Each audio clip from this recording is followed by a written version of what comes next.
Soy Fernando Díaz Villanueva. Hoy es 31 de marzo de 2025 y esto es La Contracrónica.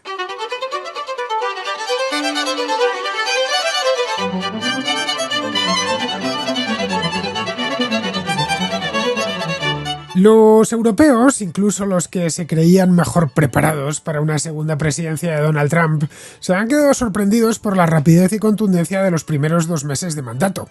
Nadie, ni siquiera los más pesimistas, se esperaban algo así. El gobierno de Donald Trump no ha descansado ni un solo día. Ha impuesto aranceles a la Unión Europea dentro de un marco mucho más amplio que afecta también a Canadá, México y a China. Se ha alineado con la narrativa rusa sobre Ucrania. Ha excluido a Europa de las negociaciones de paz, a pesar de que los europeos han aportado más a la defensa de Ucrania que Estados Unidos, y ha dejado en el aire el compromiso de defensa mutua de la OTAN. Además de eso, lleva desde enero exigiendo a Dinamarca que le entregue la soberanía sobre Groenlandia, sin reparar en el detalle de que los groenlandeses no quieren ser estadounidenses. Más allá de las medidas políticas, el tono despectivo que Trump y su vicepresidente J.D. Vance utilizan contra Europa ha sorprendido mucho en la propia Europa y también a muchos estadounidenses que tienen en alta estima la alianza transatlántica. En febrero, Vance aprovechó la conferencia de seguridad de Múnich para atacar a los gobiernos europeos, acusándoles de reprimir la libertad de expresión al tiempo que criticaba sus leyes de inmigración y aborto. Sus comentarios desdeñosos sobre la capacidad militar de países como el Reino Unido o Francia, que apoyaron a Estados Unidos en Afganistán, como bien sabemos, provocaron mucha indignación. Sumémosle a eso el lamentable espectáculo en el despacho oval con Volodymyr Zelensky o el brevísimo encuentro de Trump con el presidente polaco, con Andrzej Duda, en fin, que todo han sido menosprecios y desplantes. Trump ha calificado a la Unión Europea, un proyecto que Estados Unidos siempre apoyó, como algo creado para perjudicar a su país. Figuras de su círculo, como Elon Musk o Tulsi Gabbard, refuerzan esta hostilidad. Atacan de continuo a Europa por su supuesta decadencia moral, económica y demográfica, acusando a los gobiernos europeos de rechazar su herencia cristiana y sucumbir a la inmigración musulmana. Vance ha advertido sobre un suicidio europeo, lo que permite hacerse una idea de cómo esto va más allá de la agenda política del momento. Que Europa y Estados Unidos riñan no es algo nuevo. Siempre existió cierta tensión entre ambas orillas del Océano Atlántico. Desde sus orígenes, Estados Unidos se veía a sí mismo como un país libre, moderno e innovador frente a la vieja, rígida y anticuada Europa. Tras la Segunda Guerra Mundial, la relación se fortaleció con la OTAN y la reconstrucción europea. Pero la Guerra Fría y la Guerra de Irak en 2003 reavivaron las tensiones latentes desde tiempo antes.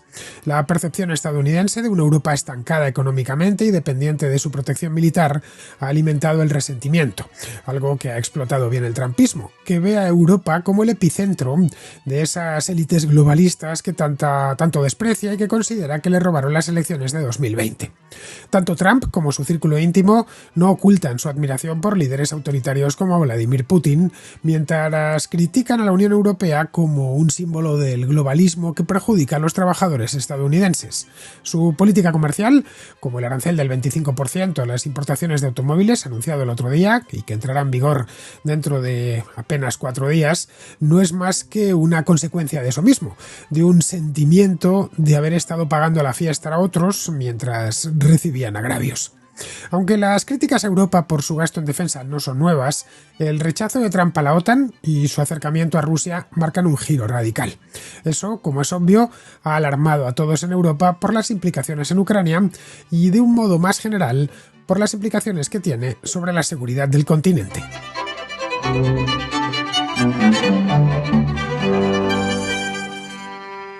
Lo vimos la semana pasada, era un mensaje de texto dentro de un chat de la aplicación Signal, presuntamente dirigido este mensaje de texto solo para los participantes que lo iban a leer.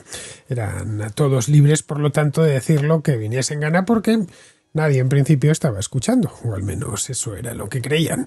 Me refiero a esta historia que os contaba el otro día del grupo de Signal, que en fin, ha puesto en el primer aprieto serio al recién estrenado gobierno estadounidense de Donald Trump. El vicepresidente J.D. Vance y otros altos cargos de la administración Trump usaban esta aplicación de mensajería muy conocida, esta aplicación de Signal, para hablar sobre un ataque militar que habían planeado previamente contra los hutíes en el Yemen. Como bien sabemos, los hutíes pues llevaban ya un par de años interrumpiendo el transporte marítimo, llevan de hecho hace un par de años interrumpiendo el transporte marítimo en el Mar Rojo. Y no solo eso, sino que también se han permitido incluso el lujo de atacar navíos estadounidenses. En fin, el hecho de que ataquen navíos estadounidenses es motivo más que sobrado, debería serlo para que Estados Unidos pues actúe. Pero ya solo con el hecho de que estén atacando navíos de cualquier otra nacionalidad, pues también es motivo más que sobrado. El Mar Rojo es una ruta comercial de vital importancia para los países europeos. En este punto es cuando llegó J.D. Vance y dijo aquello de odio tener que rescatar a Europa otra vez. El secretario de Defensa, Pete Hegseth, asintió rápidamente, apenas 3 minutos más tarde, y le dijo eso de que comparto plenamente tu rechazo a los europeos, que son unos oportunistas y demás. Bueno, que decía en mayúsculas es patético. Todo esto os lo contaba el jueves pasado con mucho más detalle. Todo esto se ha sabido, como os decía en aquel programa, gracias a que un periodista, Jeffrey Goldberg, el editor en jefe de The Atlantic, fue incluido de forma accidental y lógicamente involuntaria en este chat de Signal. Y gracias a eso los textos, o una parte de ellos, no todos obviamente, se terminaron haciendo públicos, ofreciendo de paso una serie de pruebas inapelables de algo que muchos ya intuíamos desde hace tiempo y que se perfila como uno de los sellos distintivos de esta versión última de Trump, del Trump 2.0, que tanto nos está dando que hablar. Ese sello distintivo no es otro que una profunda aversión a Europa y a todo lo europeo y a todo lo que Europa significa. Digamos que nos encontramos, podemos decir ya sin miedo, ahora ya no son interpretaciones, son hechos contantes y sonantes, nos encontramos ante un caso de antieuropeísmo, que sería una suerte de reflejo del antiamericanismo que se ha estilado tanto en Europa y en otras partes del mundo desde hace mucho tiempo. En Europa el antiamericanismo solía ser patrimonio de la extrema izquierda. En el caso del antieuropeísmo parece ser que es patrimonio del extremo opuesto del espectro político, esta vez en Estados Unidos. Es curioso, pero el antiamericanismo es cierto que también hay antiamericanismo de derechas en Europa, pero es más habitual en la izquierda. Y en Estados Unidos el antieuropeísmo es más habitual entre los republicanos que entre los demócratas.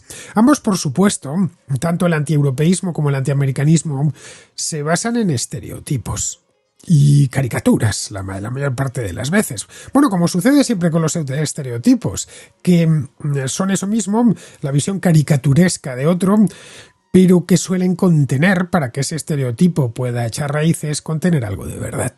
Los europeos, incluso los que decían estar completamente preparados para que ganase Donald Trump las elecciones, pues se han quedado atónitos ante la velocidad de los acontecimientos a lo largo de los 2 últimos meses. 2 meses en los que, como os decía antes en la introducción, Donald Trump no se ha detenido ni un solo día. Ha impuesto aranceles a la Unión Europea como parte, cierto es, de una ofensiva arancelaria, una guerra comercial de mucho mayor alcance, en la que también están involucrados pues Canadá, México y por supuesto China, que era quien se esperaba que iba a castigar con aranceles. Al final a China le ha castigado menos de lo que pensábamos y mucho más a países cercanos o directamente aliados como los europeos, como México o como Canadá. También, y esto es más preocupante, ha adoptado todo el relato ruso en lo relativo a la invasión de Ucrania, ha ignorado a Europa en las negociaciones de paz, a pesar de que, aunque Estados Unidos ha puesto mucho para la defensa de Ucrania, Europa en su conjunto ha puesto más. Y en fin, ahí están los números que hablan por sí mismos. Y luego pues ha puesto, en fin, esto también es preocupante porque, sobre todo a largo plazo, porque ha puesto en entredicho los compromisos de defensa de sus aliados europeos frente a ataques externos. Es decir, hoy por hoy en Europa nadie pondría la mano en el fuego por una defensa estadounidense en el caso de que el continente europeo fuese atacado directamente, incluso con armas nucleares. Ya con eso creo que lo digo todo. A principios de marzo, hace ya pues un mes de esto, lo dejó claro en unas declaraciones. Sabéis que Donald Trump es muy amigo de hacer ruedas de prensa improvisadas en el mismo despacho de la Casa Blanca, deja que pasen los periodistas, que se pongan allí con sus cámaras y sus micrófonos y que hagan algunas preguntas. Pues estaba allí con los periodistas de mayor confianza en el despacho Oval y dijo textualmente que están pagando el 100% de las Fuerzas Armadas europeas y que además los europeos les están estafando en el comercio bilateral. En fin, ninguna de las dos cosas son ciertas, pero ya sabemos que la relación que tiene Trump con la mentira, pues podríamos decir que es una relación muy íntima y cercana. Por si acaso Europa no recibe el mensaje, que podría ser, ya se sabe lo lentos que son a esta parte en este lado del Océano Atlántico, Trump también quiere que Dinamarca entregue Groenlandia a Estados Unidos y cada pocos días de hecho, vuelve con el mismo tema. Y si no es él, pues es su vicepresidente, que por cierto se va a dejar caer por Groenlandia, y si no, pues cualquier otro de su administración. ¿Por qué la quiere? Bueno, ha puesto una serie de razones, todas muy respetables, pero en esencia la quiere porque sí, a pesar de que la inmensa mayoría de los groenlandeses pues no quieren ser estadounidenses, ya lo han dicho en muchas ocasiones, quieren ser groenlandeses, es decir, lo que son, y en algún momento alcanzar la independencia de Dinamarca. Hoy por hoy, del tema de Groenlandia hemos hablado ya unas cuantas veces aquí en la Contracrónica, pues son casi independientes. La isla de Groenlandia tiene autonomía en prácticamente todo, a excepción de la representación exterior y la defensa. Pero quizá incluso más que algunos cambios en las medidas políticas, en el enfoque, creo que lo más preocupante es y desde luego lo que más preocupa en Europa, porque una política lo mismo que se aplica se puede deshacer, es el tono de abierto desprecio que lo que está llamando la atención en Europa. Y también, ojo, no solo en Europa, también de muchos estadounidenses que no terminan de entender esto. Que, bueno, pues que creen que pueden tener sus críticas hacia los europeos, pero por lo demás los consideran amigos. Y que consideran que la alianza transatlántica merece la pena mantenerla y que ha sido muy útil durante pues casi 80 años y que puede seguir siendo útil otros 80 años más. El aluvión verbal contra Europa comenzó ahora va a hacer 2 meses, en el mes de febrero. En aquella conferencia de seguridad de Múnich, recordadla, que debía centrarse en la amenaza del expansionismo ruso, y de hecho era casi monográfica sobre ese tema. Pues bien, apareció allí J.D. Vance, nadie realmente sabía lo que iba a decir porque J.D. Vance es nuevo, ya sabéis que es alguien que entró en política hace poco tiempo, que antes de eso, bueno, pues había sido senador un par de años y antes de eso pues era un particular que se dedicaba a los negocios y a escribir algún que otro libro de éxito, y ya. Bien, pues llegó allí, se plantó en la tribuna y, bueno, hizo un discurso incendiario contra sus propios aliados. Los gobiernos europeos, vamos, les acusó pues de todo lo malo y de lo peor, de suprimir la libertad de expresión, en particular la de los que en Europa pues están contra la inmigración y el aborto. Poco después, cuando el Reino Unido y Francia estaban, pues a raíz de lo que había pasado en Múnich, debatiendo, bueno, de lo que había pasado en Múnich y de lo que pasó en la Casa Blanca y de lo que pasó en Arabia Saudita con las primeras negociaciones, ya sobre el tema de la guerra de Ucrania, pues se pusieron británicos y franceses, que tienen los 2 ejércitos más grandes de Europa y son las 2 únicas potencias nucleares, estuvieron debatiendo el envío de una misión de paz a Ucrania. Una misión de paz que se podrían apuntar a otros países, pero que en principio estaría capitaneada por un contingente anglo-británico. Bien, pues Vance, en una entrevista en Fox News, dijo que eso no tenía sentido, ya que 20.000, esto lo es más o menos textual, 20.000 soldados de un país cualquiera, un país random, dijo exactamente, que no ha librado una guerra en 30 o 40 años, pues no iba a servir de nada. Bueno, esto evidentemente cayó en Francia y en el Reino Unido como un jarro de agua fría. Estaba yo, cuando dijo esto, en el Reino Unido, así que pude verlo con mis propios ojos, la reacción de la gente y sobre todo la de las portadas de los periódicos. Era furibunda.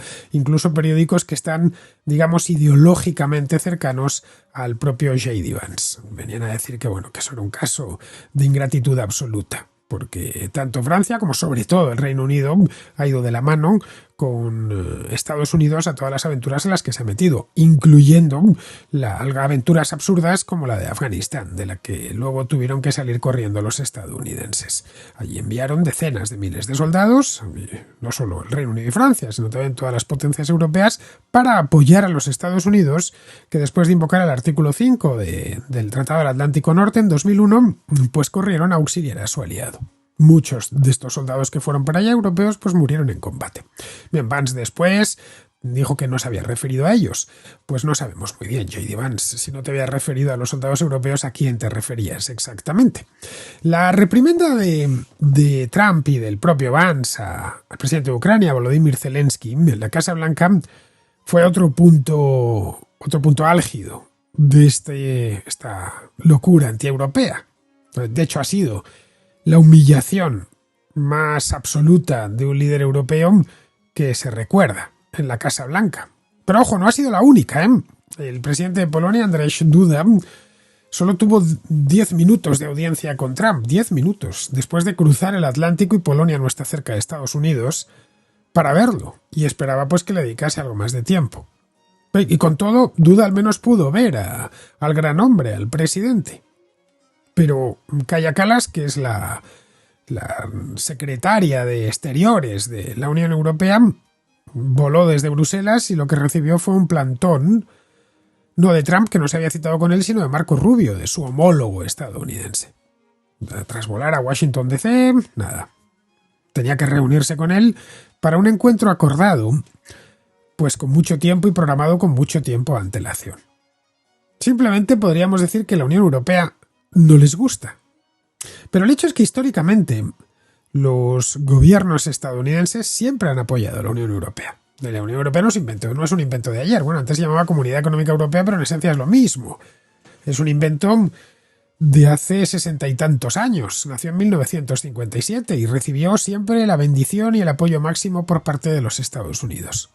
La Unión Europea no es más que el resultado final de un proceso de integración europea que empezó después de la guerra, primero con el Tratado del Carbón y el Acero, que eso se terminó convirtiendo en la Comunidad Económica Europea unos años más tarde. Un proyecto que siempre recibió el apoyo y el impulso de Estados Unidos. Estamos hablando de la década de los años 50. La mayor parte de los que estamos aquí ni habíamos nacido. Pero bueno, ahora Donald Trump dice que esto se creó solo para perjudicar a Estados Unidos. Lo ha dicho así, tal cual.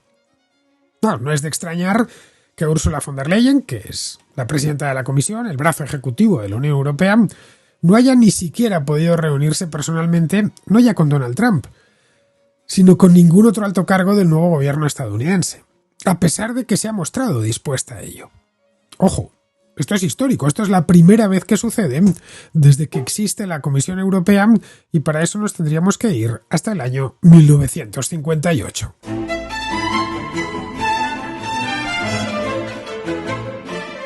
Otras figuras cercanas a Donald Trump, como por ejemplo Elon Musk, el director de este Departamento de Eficiencia Gubernamental que anunció a bombo y platillo antes de tomar posesión, o la directora de Inteligencia Nacional, Tulsi Gabbard, si por algo se caracterizan, a través especialmente de sus expansiones por la red social de Elon Musk, es por atacar a Europa de forma continua, incansable.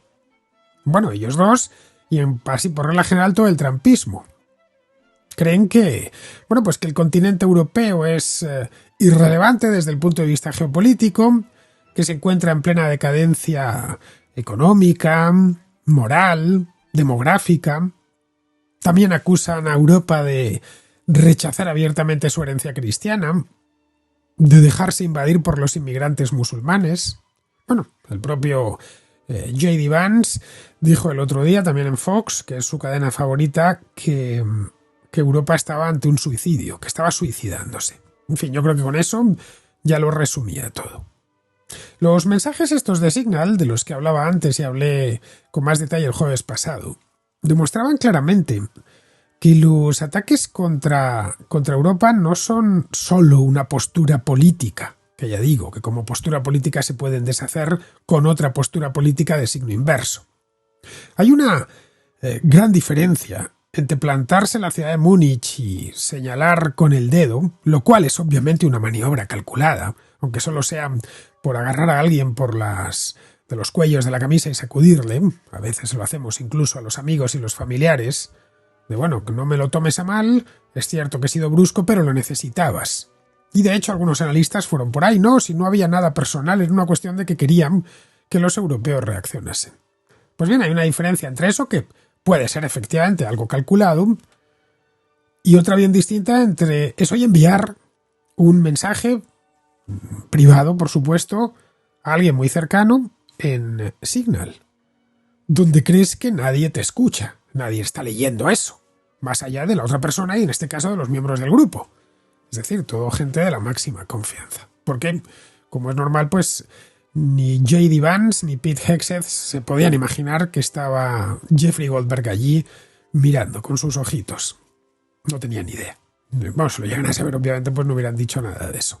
Claro, en Signal o en WhatsApp o en Telegram te relajas y cuando hablas con un amigo y dices lo que piensas. Y lo que vemos es que sienten odio, resentimiento, furia contra todo un continente con el que Estados Unidos está muy unido. Desde cualquier punto de vista que lo abordemos, esa unión. El político, el social, el económico y, por descontado, el cultural. Sí, el cultural. Cuando se habla, no, esto es la cultura estadounidense, que es muy diferente. No, es la misma que la nuestra. Es una variante más de la cultura europea. La primera lengua de Estados Unidos es el inglés. La segunda, el español. Las dos, en fin, ambas son europeas. Y no tienen además en Estados Unidos, como puede suceder en la India o en África, otras lenguas, digamos, nativas y utilizan el inglés como lengua franca. No, son las únicas que tienen. Su cultura es esencialmente europea. Los europeos y los estadounidenses leen a los mismos autores, escuchan la misma música, se dejan llevar por las mismas modas. Cuando algo sucede allí no tarda en llegar aquí, o cuando algo sucede aquí no tarda en llegar allí. Los pensadores europeos tienen un impacto decisivo en Estados Unidos y los americanos o estadounidenses en Europa. Vamos, que formamos parte del mismo entorno cultural, por algo se habla de Occidente. La mayor parte de los estadounidenses profesa, en mayor o menor grado, alguna confesión cristiana, ya sean evangélicos, católicos, ortodoxos, también hay muchísimos, y hasta los judíos que hay en Estados Unidos son de procedencia europea. Sus ciudades tienen casi todas nombres europeos. En fin, Nueva York. La ciudad de York está, hasta donde yo sé, en Gran Bretaña. Los Ángeles. Washington es el apellido del primer presidente del país, que es un apellido inglés. San Antonio, San Diego, Phoenix, Detroit, Boston. Boston, por cierto, es una ciudad pequeñita que hay también en Gran Bretaña. Cuando uno visita el Boston original y luego ve el Boston del Nuevo Mundo, pues se sorprende. Bueno, y así podría seguir hasta mañana. Sus estilos arquitectónicos, los que consideran genuinamente estadounidenses, son todos de procedencia europea. Todos, sin excepción. Georgiano, victoriano, neoclásico, neogótico, español, art déco, italianizante. Hasta desde el punto de vista genético. La mayor parte de estadounidenses son descendientes de europeos, empezando por su propio presidente, que es hijo de una escocesa y nieto de un alemán. El sustrato indígena en los Estados Unidos es minúsculo, y la única minoría de gran tamaño de procedencia no europea es la de los negros. Es decir, que por mucho que Vance, Hegseth o el propio Trump quieran retratar a los europeos de la forma más negativa posible, ellos son europeos, descendientes directos de europeos que llegaron a Norteamérica y que además no tuvieron ni el detalle de mezclarse con la población local. La desplazaron y se establecieron ellos, fundando la nueva Europa más acabada y perfecta de todas las que hay repartidas por el mundo, desde Australia hasta Uruguay. La fricción entre Europa y Estados Unidos no es por lo tanto de tipo cultural, por más que se insista en ello. Siempre fue de naturaleza política cuando hubo fricciones. Y ojo, es tan antigua como Estados Unidos, ahora es de naturaleza política. En el siglo XIX, cuando Estados Unidos era un país recién nacido, acababa de conseguir la independencia, Los estadounidenses ya se veían como un país libre, moderno, lleno de optimismo, innovador, frente a una Europa que, bueno, tenía que aguantar monarcas todavía, absolutos, revoluciones, que estaba anticuada en todo, que siempre estaba metida en querellas internas. Los europeos, por su parte, miraban a Estados Unidos con cierto aire de superioridad. Ya se sabe, un país sin historia, lleno de gente vulgar que solo pensaba en el dinero. Pero es que eran simples estereotipos negativos los de un lado y los del otro, que en mayor o menor medida pues se han mantenido hasta el momento presente. Dentro de la propia Europa los estereotipos son moneda corriente y echamos mano de ellos de forma habitual y sin maldad. Nadie se los toma demasiado en serio.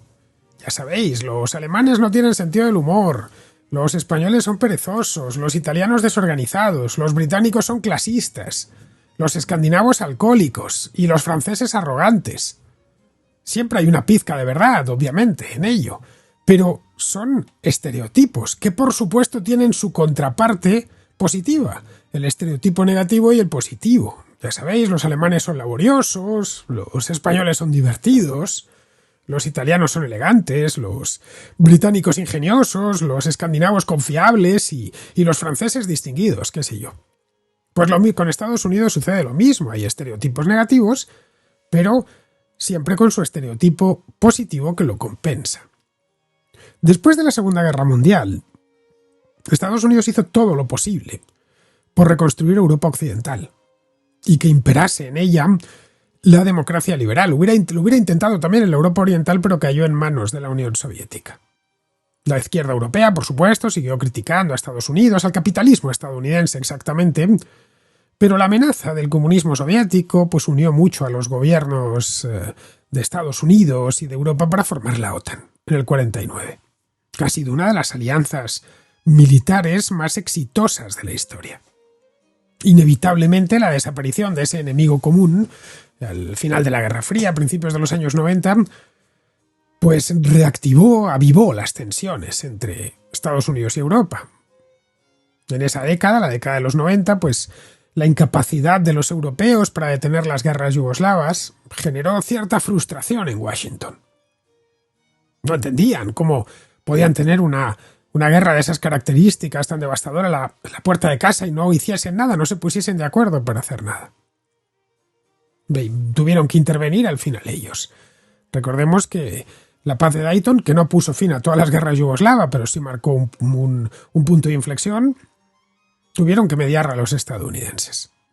Esto permitió a muchos estadounidenses empezar a mirar con aires de superioridad inversos. Pues bueno, aquí realmente donde estamos innovando somos nosotros. Los europeos, entre tanto, pues no innovan lo necesario, no terminan de adaptar todas las nuevas tecnologías, Internet, la revolución digital. Y esto hizo más evidente esa percepción de un continente anquilosado. Cuando Estados Unidos invadió Irak en 2003, la oposición, recordad lo de Alemania y de Francia, provocó ciertas tensiones. Bueno, yo creo que las tensiones más agudas desde la Segunda Guerra Mundial. La política internacional tan asertiva que tenía George Bush y luego sus tropiezos verbales que eran continuos, pues alimentaron esos estereotipos negativos que os decía antes. Solo ya sabéis, los estadounidenses, unos cowboys poco refinados. Entre tanto, pues los estadounidenses era al contrario, acusaban a los europeos de ser demasiado blandos, de vivir cómodamente gracias a la Pax Americana. Bueno, se hablaba en aquel entonces, lo recuerdo, de que Estados Unidos era Roma y Europa era Grecia, o de que los estadounidenses eran de Marte y los europeos de Venus. Esto último lo decía Robert Kagan, el historiador, hace de esto ya más de 20 años. Y en aquel momento la mayor parte de los estadounidenses no odiaban Europa, por supuesto. La animosidad provenía más de Europa. Bien, esto ha cambiado ahora en el lado republicano, que ve a Europa como una suerte de extensión de los estados demócratas. Un lugar, pues, ya sabéis, con regulaciones medioambientales más estrictas, impuestos altos, campañas para ir a trabajar en bicicleta y cosas así. Es una simplificación, obviamente, pero es cierto que estados como Nueva York o como California, pues se miran más en Holanda que en Texas. También es una simplificación ver a Europa como una prolongación del Partido Demócrata, ya que a Trump y a su gente pues les encantan la derecha identitaria europea, gente como Víctor Orbán o como, qué sé yo, los partidos de derecha identitaria, Alternativa por Alemania, Reform UK, la agrupación nacional francesa, Vox en España. En cuanto a lo de Rusia, pues la simpatía por Putin se debe a que en buena parte el propio Putin se presenta como un líder antiliberal, antiprogresista, antiglobalista. Trump y compañía han decidido que eso es lo importante. Y sus partidarios, pues lógicamente, les siguen. Las democracias europeas de cualquier modo no son las únicas víctimas de Trump, como pueden atestiguar México y Canadá. El antieuropeísmo de Trump es en parte una expresión de las antiguas frustraciones de Estados Unidos, especialmente, y que vienen ya de hace tiempo, por el desigual gasto en defensa en la OTAN. Los conservadores estadounidenses pues llevan mucho tiempo diciendo que en Europa los países europeos se pueden permitir prestaciones sociales muy generosas porque Estados Unidos financia su seguridad. Pero es que estos críticos antes llamaban la atención a los europeos, pero eran muy pro-OTAN. Tan solo querían que Europa hiciese su parte del trabajo. El desprecio que Trump siente hacia Europa es mucho más profundo. Antes de postularse, mucho antes de postularse a la presidencia, cuando ni siquiera soñaba con que alguna vez iba a presentar al presidente de los Estados Unidos, ya pensaba que Estados Unidos comerciaba de manera injusta con el resto de los países, injusta para ellos, es decir, de manera desigual. En 1990, Trump era jovencísimo, tenía pues 40 y tantos años. Ya decía que Estados Unidos estaba siendo estafada por sus supuestos aliados. 1990. Él señalaba en concreto no a la Unión Europea, sino a Alemania y a Japón, que vendían demasiados automóviles en Estados Unidos. Bueno, pues esta semana lo que hemos visto es que este agravio, que lo ha estado incubando durante 35 años, se lo ha terminado llevando a una ley, anunciando este arancel del 25% a todas las importaciones de automóviles a partir del 3 de abril, que a quien más van a fastidiar va a ser a japoneses y alemanes. Para Trump y su círculo íntimo, la Unión Europea viene a ser algo así como el corazón de la élite globalista y tecnocrática. Están convencidos de que esa élite debe ser sustituida por partidos identitarios, que se alineen con la visión del mundo MAGA, con la cosmovisión MAGA, con el trumpismo, vamos. Ahí, en este escenario, la Unión Europea simplemente no tiene razón de ser, porque creen que los problemas de Europa los ha creado Bruselas, y se han creado en Bruselas. Bien, esto no es del todo cierto. No es así, no hay que darle muchas más vueltas. Los problemas de Europa, entre ellos, pues qué sé yo, el estancamiento económico, o los estados de bienestar, que son muy costosos, o el rechazo al gasto militar, no vienen de Bruselas. Son el resultado de políticas que se llevan a escala nacional, se llevan a cabo a escala nacional. Los votantes de los países europeos votan por partidos que prometen gasto público, pero no gasto en defensa. La inmensa mayoría de los europeos está a favor de que se mutualice la sanidad, de que se subsidie el transporte público o de que la administración suministre todo tipo de servicios. Eso no nace en Bruselas, sino mucho más abajo, en la base misma del sistema, en los votantes. De hecho, cargar contra la Unión Europea, precisamente por esto, no hará más que fortalecerla. Ahora solo hace falta que alguien en Washington se entere de algo tan elemental. Vamos con la contrarréplica, empezamos con Ignacio, que nos habla de la historia esta del Signal Gate. Hola Fernando, antes que nada un abrazo muy fuerte y un cordial saludo a todos los contraescuchas. Te quería mandar una opinión sobre el tema de la filtración esta de Signal, de bueno, todos los oficiales norteamericanos que han estado poniéndonos a los europeos a parir. Y lo primero de todo te quería mandar una pequeña corrección. En tu contracrónica dijiste que freeloaders se traducía como oportunistas y no es oportunistas. Significa gorrón o aprovechado. Y eso es lo que nos han llamado los europeos, ¿no? Bueno, todo este asunto a mí me parece que, y lo que está haciendo la administración Trump es básicamente una reevaluación ad hoc del orden mundial de los últimos 80 años, ¿no? Y es normal que a todo el mundo que estaba bajo ese paraguas, pues le pille fuera de juego, ¿no? Ahora resulta bueno, que llevamos todo este tiempo pensando que ciertas garantías y que ciertas formas de actuar, pues que eran de una forma y ahora resulta que no son así. Y bueno, en todo este follón yo creo que hay como para dar a las dos partes, ¿no? O sea, lo de los hutis y todo esto, que ellos dicen que los europeos somos unos gorrones, es que es una política americana no relacionada con la OTAN, pero yo creo que desde los tiempos de Eisenhower, la libertad de navegación, y ellos se erigieron en los garantes de la libertad de navegación porque se beneficiaban del comercio también y bueno, pues ahora resulta que lo llevamos entendiendo mal todo este tiempo, parece, y que habría que pagarles por ello y tal. Luego viene el tema de la defensa europea, que ahí es que es para, realmente tienen razón. O sea, por mucho que duela, pues Europa ha sido bastante gorrona en tiempos durante todo este tiempo en temas de defensa. Y luego la reacción que ha tenido Europa, que impresiona mucho a la gente, 800.000 millones y todo esto, pues es que es insuficiente. O sea, es un buen comienzo, mejor comenzar ya, después de muchísimas décadas, pero solo como, no sé, se me ocurren como pequeñas cifras, o sea, el desarrollo de un caza de quinta generación, el F-35, ha costado 1,2 billones de dólares, y son billones españoles, que es bastante más de lo que hemos dedicado los europeos. Precisamente en los sitios en los que andamos más cortos en temas de inteligencia, ya no es que los americanos tienen un black budget, que es un presupuesto no declarado que les permite hacer maravillas en temas de criptografía, la NSA, son 50.000 millones al año tras año, desde hace décadas. Eso es lo que tenemos que remontar. O sea, que pintan bastos, vamos.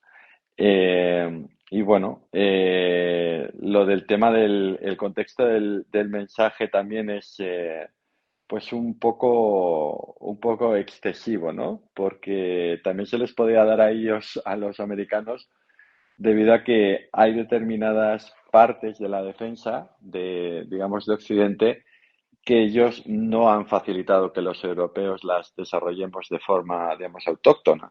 Empecemos con el tema de las armas nucleares, luego existe una legislación magnífica norteamericana que es el ITAR, que impide que sus socios estratégicos puedan desarrollar armas que ellos sí pueden desarrollar, por ejemplo, temas de defensa, de criptografía, etcétera.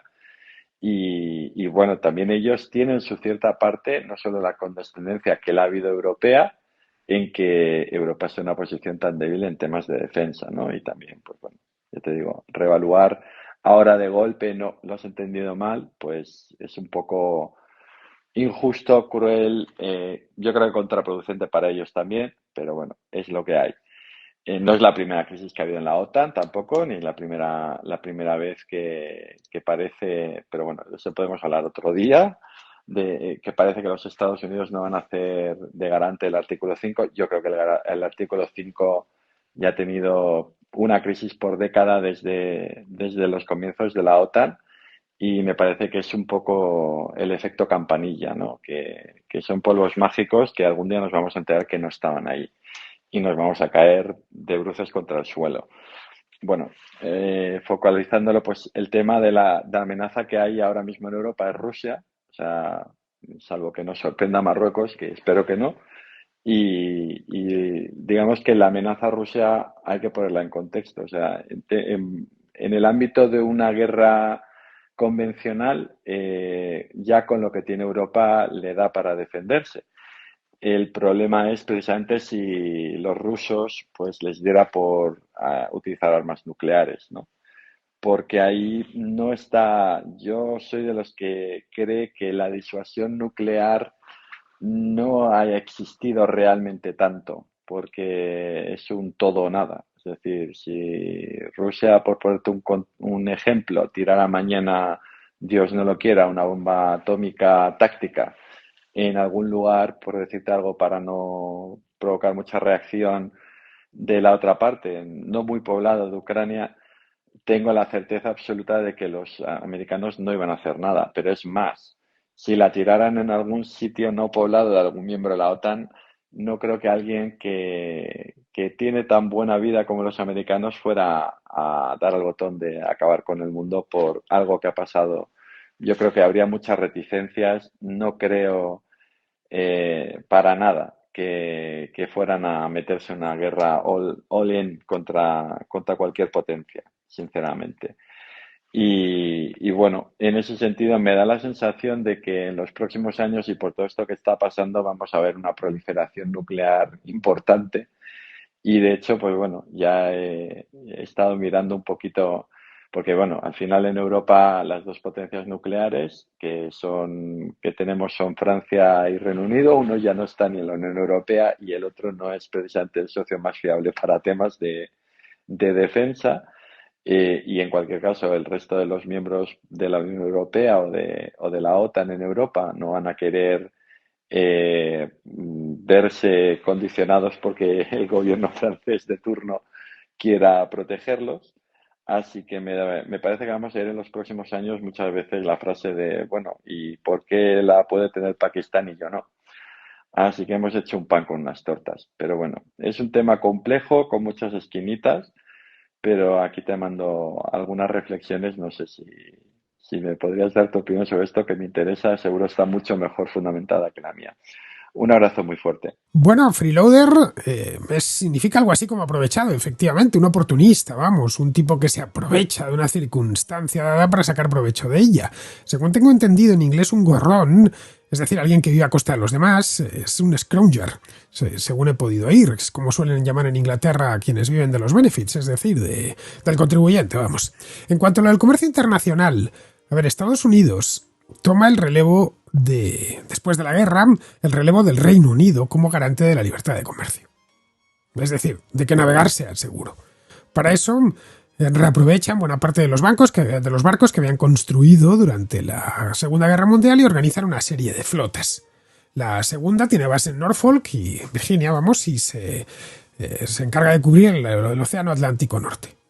La segunda, esa es la segunda. La primera no, la primera la quitaron en el año 1973 y ahora mismo no tienen primera flota. Luego la tercera está en San Diego. Tiene la base en San Diego y cubre el Pacífico Oriental. Todo el continente americano y el Pacífico Oriental. El continente americano, la costa del Pacífico.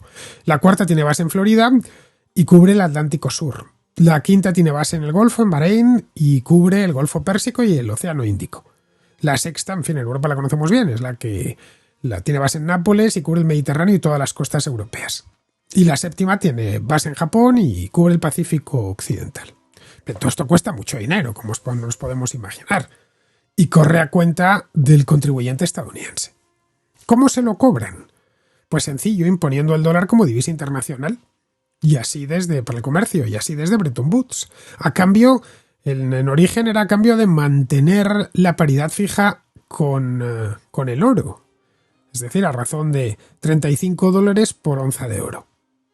Con eso acabaron ya en 1971, cuando Nixon cerró la ventanilla del oro, cosa que por cierto enfadó mucho a los alemanes, que habían cuidado con esmero de su marco, pero bueno, se aceptó, porque Estados Unidos estaba ya garantizando el comercio mundial y lo hacía de forma eficiente. Que la moneda que tú emites sea la que necesita todo el mundo para hacer pagos internacionales, te da muchas ventajas, muchísimas. Y eso en Estados Unidos deberían saberlo. Así es como se les pagan, entre comillas, sus servicios de vigilancia en los océanos. En lo del gasto militar, en Estados Unidos tienen razón, pero eso vienen diciéndolo desde hace años. Ni siquiera Trump ha sido el primero. Bueno, el primero fue Obama, allá por 2014. Aquí se lo estuvieron tomando a broma hasta 2022, que es cuando, con motivo de la invasión de Ucrania, despertaron de golpe. En lo de las armas nucleares, pues lo comentaba aquí hace un par de semanas, que hice un programa monográfico sobre este tema. El primer interesado en la no proliferación siempre fue Estados Unidos, que ya se enfrentó a Francia en los años 60, cuando De Gaulle se empeñó en tener su propio arsenal. Y en España se trató de hacer lo mismo. Y el plan, que se llamaba Proyecto Islero, hice hace ya tiempo un contracorte sobre esto, se abandonó a finales de los años 70 por presión de Estados Unidos. Dijeron al gobierno de la época, que era el de Adolfo Suárez, que, bueno, que para qué querían armas nucleares si podían contar con las suyas. España ya entró en la OTAN y asunto resuelto. Bien, ahora ha quedado claro que no se puede contar con las suyas, con sus armas nucleares, así que es probable que este tipo de armas pues proliferen en Europa en los próximos años. Bien, seguimos con un tema que empezó la semana pasada. Israel nos dejó una nota de voz en la que hablaba del doble rasero del sistema judicial español. Un doble rasero político, evidentemente, es decir, una malla muy fina para la derecha, que no deja pasar nada, y una malla muy amplia para la izquierda. Le dije en aquel momento que había jueces que efectivamente podían sentenciar por motivos en una dirección o en otra, más o menos políticos, pero que el sistema en sí era garantista y lo que un juez hace lo deshace otro luego. Por luego no se puede hablar de un doble rasero sistémico. Bien, pues Israel insiste en el tema y después viene Francisco que lo matiza. Y me gustaría ahondar en el tema este del doble rasero. Empezando, por ejemplo, por el tema, el argumento este, pues de que coincido, cuando hablo de doble rasero, pues con los separatistas o con los podemitas. Esto me recuerda cuando en una votación del Congreso, pues votas lo que sea y por un giro del destino EH Bildu vota lo mismo que tú. Entonces digo, oh, ha votado lo mismo que EH Bildu. Bueno, pues para usted la perra gorda. Que los separatistas que han tenido a Puigdemont en busca y captura, dando un mitin en Barcelona y que se ha ido sin que nadie le moleste, tiene guasa los podemitas. Recordemos que Yone Belarra se tuvo que enfrentar a un juicio en el Supremo por haber llamado nada menos que prevaricador a un juez. La sentencia la absuelve por los argumentos un poco enrevesados, pero además consciente de que el Supremo crea jurisprudencia, incluye un párrafo en la sentencia para decir que esa sentencia no crea jurisprudencia, es decir, que nadie se caliente pensando que hay barra libre para insultar a los jueces, que esto es una sentencia para este caso y que el próximo que le quiera llamar prevaricador a un juez lo hace por su cuenta y riesgo. Recordemos el caso de Rodrigo Lanza, un matón de extrema izquierda que había dejado en Barcelona parapléjico a un policía y que en Zaragoza mató a un señor pues por lucía unos tirantes con la bandera de España. A Rodrigo Lanza hubo que juzgarle 2 veces. La primera vez, que se iba pues de rositas prácticamente, el tribunal entendió que quien mata al señor no es Rodrigo Lanza, sino el bordillo con el que el señor golpea su cabeza al caer al suelo. Bueno, la segunda vez se le juzga, creo que le caen 10 años y se va para adentro, pero me gustaría comparar este caso con el de un matón de extrema derecha. En este caso un tipo que en el metro se cruzó con unos militantes de extrema izquierda, hubo una reyerta y apuñaló a una persona y la mató. A este señor le caen 25 años de cárcel y los oyentes saben que esa gravedad de la pena está reservada para el asesinato, cuando en principio pues es una reyerta pues que se va de madre. Ya, pero el tribunal entiende que hay el agravante de odio, porque hay una cuestión ideológica. Y además entiende, por lo menos sin reflejar indicio alguno en la sentencia, que este señor estaba acechando a los militantes de extrema izquierda.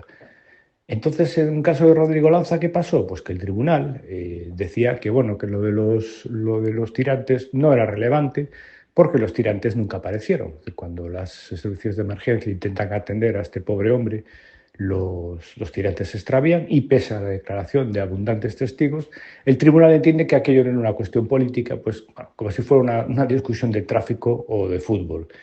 Entonces, bueno, pues a este señor le caen 25 años. Tiene toda la pinta de que la justicia quiere dar un escarmiento a los matones de extrema derecha, escarmiento que cuesta darle a los matones de extrema izquierda. Lo mismo sucede con la librería Blanquerna. Muchas veces se ha sacado el tema de, bueno, pues si los de extrema izquierda, los separatistas, van a interrumpir actos, pues vamos nosotros a interrumpir sus actos, a ver qué les parece.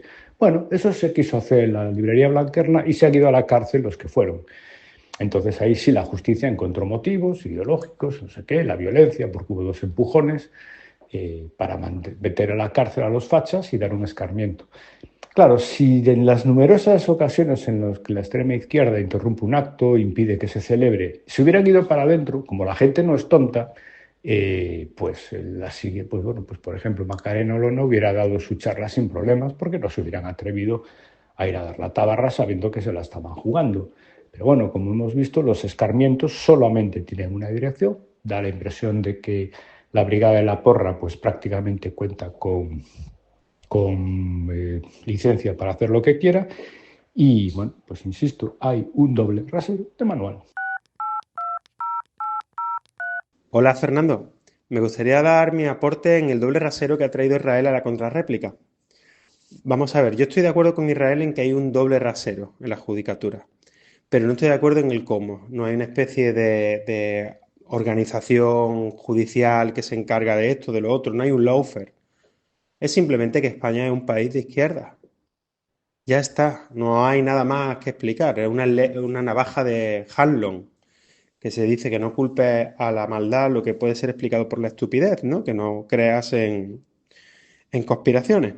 Bueno, pues esa navaja pues nos dice qué es lo que pasa en los juicios. Mira, un ejemplo que tenemos, él ha comparado Blanquerna con lo de Pitita Maestre. Y es verdad que las sentencias son muy diferentes, ¿no? Y son muy preocupantes. Pero es que también lo podemos ver en todos los órdenes de la sociedad. Hace poco ha ido Bildu a la Moncloa como algo normalizado, una gente que tiene a terroristas y secuestradores en sus listas, y lo ha aplaudido o no le ha importado tanto. Yo no he visto a nadie manifestándose o preguntándole, ¿no? Ni siquiera a ningún periodista preguntándole al presidente o a cualquiera de estos de cómo es que aceptan a Bildu y a Vox le prohíben.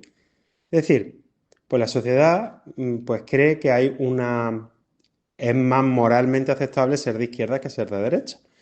Es también la PSOE State of Mind, que el PP, el principal partido de este país, de España, pues bueno, ha comprado todas las tesis de la izquierda, que eso es la PSOE State of Mind. Entonces, por ese lado, podemos ver que hace poco han votado por enésima vez sobre legalizar la Fundación Francisco Franco, que como tú bien dices, cada 2 por 3 son 4 viejos, y el PP se ha abstenido. ¿Pero por qué el PP se ha abstenido? Porque saben que eso les va a quitar votos, porque saben que a la población en general eso le da igual. Y hay que recordar que las leyes son un indicio social, que nos gustaría, que nos encantaría que los jueces fueran completamente imparciales y se abstrayeran de todos sus secos. Y eso es lo que intentan, pero eso no quita que hay una base ideológica que impregna toda la sociedad y que van a hacer que las decisiones vayan para un lado o para otro. Entonces, teniendo en cuenta eso, que las leyes son, en cierta manera, una ilusión que nos hace creer que este tipo de cosas suceden todo el tiempo, hay una capa de moralidad de la sociedad que hace que muchas leyes se ignoren. Tener un ejemplo, por ejemplo, el consumo de hachís en España es brutal y es ilegal como cualquier otra droga, ¿no? Pero bueno, yo he visto policías fumando, viendo a otros fumando, yo qué sé, que no se toma tan en serio como otras drogas y hay leyes que no se ejercen, no se ejecutan con mucha fuerza por cuestiones socialmente aceptables, ¿no? Pues eso mismo sucede con los jueces y con sus dictámenes, que están inmersos en su entorno social y que por lo tanto van a tener el sesgo que tiene su población, que es de izquierda. Bueno, muchas gracias por tu programa, Fernando, y un saludo a Israel y espero conocerle en el futuro, a ver si podemos hablar algún día. No sé, Israel, si lees periódicos como Público, Contexto o El Diario.es. Yo sí que lo hago. Y mira, esto que me cuentas, pero invertido, lo tienes continuamente en sus páginas. Te sacan casos en los que los jueces, supuestamente de derechas y patriarcales, son mucho más duros con la izquierda que con la derecha. Dicen que el fascismo queda impune porque hay mucho fascista en la judicatura y cosas por el estilo. Te dicen que Pablo Hasél, el rapero aquel, le metieron en la cárcel mientras que a tal o cual cantante de un grupo de rock nacionalista pues nunca le han tocado. Te dicen que Marchena es un peligrosísimo fascista porque aplicó una interpretación muy dura de la ley para castigar a la izquierda nacionalista. Mientras casos de corrupción de la derecha los jueces los tratan con laxitud. Te dicen que García Castellón no imputó a Rajoy a otros altos cargos del PP en el caso Kitchen porque, bueno, es un juez pepero. Te dicen que tal o cual escuadrista de extrema derecha está en la calle y que gozan de impunidad porque hay montajes policiales y judiciales en su contra. No entro ya en lo que dicen las feministas radicales, claro, tipo Irene Montero, cuando un juez no falla, exactamente lo que ellas quieren. Bueno, el último caso es muy reciente, de la semana pasada, el de Dani Alves, que ha sido, como bien sabes, absuelto después de haber sido condenado anteriormente. Y ya sabes que Irene Montero tardó medio minuto en salir a echar fuego por la boca. Contra los jueces, naturalmente. Dijo que la justicia era patriarcal, lamentable.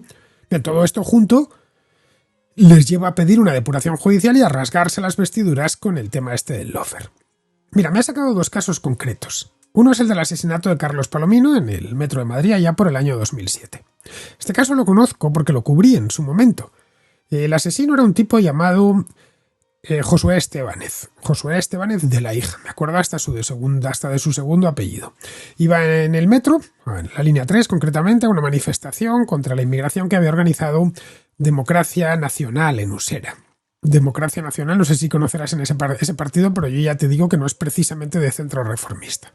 Bueno, la estación de Legazpi, que es una estación que ya está al sur de Madrid, pues nada, paró el convoy, un grupo de jóvenes de extrema izquierda.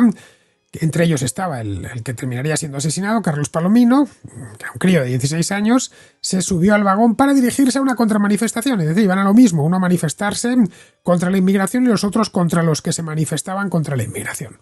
Bien, se encuentran allí y se ven como lo que sucedió todo. ¿Por qué? Porque la línea 3, poco antes de un par de años antes, una cosa así, habían instalado trenes nuevos. Unos trenes, que son los que corren ahora por la 3, que llevan cámaras de videovigilancia, cámaras de seguridad. Y quedó todo grabado y lo hemos podido ver. Se ve a Palomino recriminar a Estébanez por su vestimenta. Una sudadera, al parecer, de no sé qué marca, que al parecer está vinculada con los neonazis. Y bueno, se produce un forcejeo. Estébanez sacó una navaja y le apuñaló de una forma además muy rápida y letal, porque le atravesó el corazón y el otro cayó desmayado en el acto. Bueno, que murió poco después en la misma estación de Legazpi. Estébanez Amión, al parecer, hirió a otro antes de huir y ya fue detenido por la policía después de que le diesen los amigos de Palomino una paliza.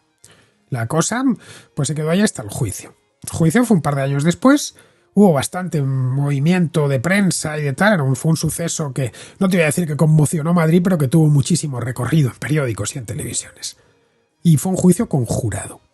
El jurado le encontró culpable a Estébanez de asesinato con alevosía y agravante de odio ideológico. Le condenaron a 25 años, creo recordar, que era menos de lo que pedía la fiscalía porque pidió perdón a los familiares de la víctima.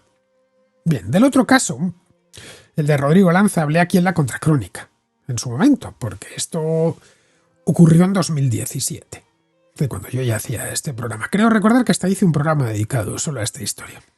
Claro, han pasado ya un montón de años. El tal Rodrigo Lanza tiene dos casos. El primero es del año 2006, caso que fue muy comentado en la extrema izquierda. Ese año, durante unos disturbios que siguieron a un desalojo en una casa ocupada en Barcelona, arrojó una piedra a un agente de la Guardia Urbana y le dejó paralítico. Tetrapléjico, exactamente. Fue detenido, juzgado y condenado a 5 años de cárcel. La extrema izquierda, por supuesto, armó una campañita también de que era inocente y que se trataba de un montaje policial. Al parecer decían que se le había caído una maceta encima al policía. Le hicieron hasta un documental que se llamaba Ciutat Morta, en el que, por supuesto, se abunda en la tesis del montaje policial con el juez que le condenó llevándose lo suyo. Bien, este fue el primer caso. Cuando yo había salido de la cárcel, Rodrigo Lanza, 11 años después del primer crimen, perpetró otro todavía peor. Esto no fue en Barcelona, sino en Zaragoza, pues una noche del mes de diciembre. Esto lo recuerdo también. Fue a finales de 2017. Estaba en un bar esa noche y empezó a discutir con otro cliente llamado Víctor Lainez, que llevaba unos tirantes con la bandera de España. Discutieron y bueno, al darse la vuelta a Lainez le pegó una patada a traición por la espalda, le tiró al suelo y le dio una paliza. Entre ellos, pues unas patadas en la cabeza y fruto de esa paliza le mató. Hubo 2 juicios, ambos con jurado. El primero condenó a Lanza a 5 años de prisión por homicidio imprudente con alevosía y descartó el delito de asesinato y el agravante ideológico que pedía la fiscalía. La fiscalía estaba pidiendo 25 años. Es decir, lo mismo que al anterior, que a Estébanez. Y también lo pedía la acusación popular, que por cierto ya ejercía Vox, que era un partido que todavía, pues esto no sé cuándo fue el juicio, quizá ya tenía representación parlamentaria. Pero vamos, cuando se habían personado todavía no la tenían. Bien, esto, por supuesto, esta Esta condena fue muy criticada porque era muy suave y, bueno, anulada un año más tarde. La verdad es que duró poco. Por el Tribunal Superior de Justicia de Aragón, que veía que el veredicto no estaba bien fundamentado. Se le juzgó de nuevo y otro jurado le declaró culpable de asesinato con alevosía y motivación ideológica. Ahí ya el tribunal calculó la pena que le correspondía y le cayeron 20 años. El abogado de Lanza recurrió al Tribunal Superior de Justicia de Aragón y, bueno, ahí confirmaron la pena. Recurrió entonces al Supremo, se lo llevó hasta arriba del todo y le bajaron la pena a año y medio, eliminando el agravante de odio ideológico. Bueno, como ves, no hubo ningún doble rasero organizado, como bien ha dicho después Francisco. Tenemos juicios, con jurado en este caso, y jueces que en función de su propia apreciación de los hechos adjudican una pena u otra. Bien, pues vamos a terminar ya, vamos con Pizarro, que nos habla del tema este del Signal Gate. Lo ocurrido será pronto olvidado porque todo es chusco y nada es crítico, porque todos los implicados son ventajistas de doble moral y torpes. Alguno podrá corregir tanta torpeza, todos seguirán falsos y ventajistas. La opinión pública ve el percal con pereza entre hacerse la sorprendida o fingirse irreparablemente mancillada. En la ametralladora de asuntos vitales que se ha convertido esta legislatura de Donaldo, a este escándalo le falta de todo para marcar agenda. Un cordial saludo de Pizarro. Y hasta aquí, queridos amigos, llega la contracrónica de hoy, 31 de marzo, mañana será 1 de abril, y estaré aquí de vuelta. Hasta mañana.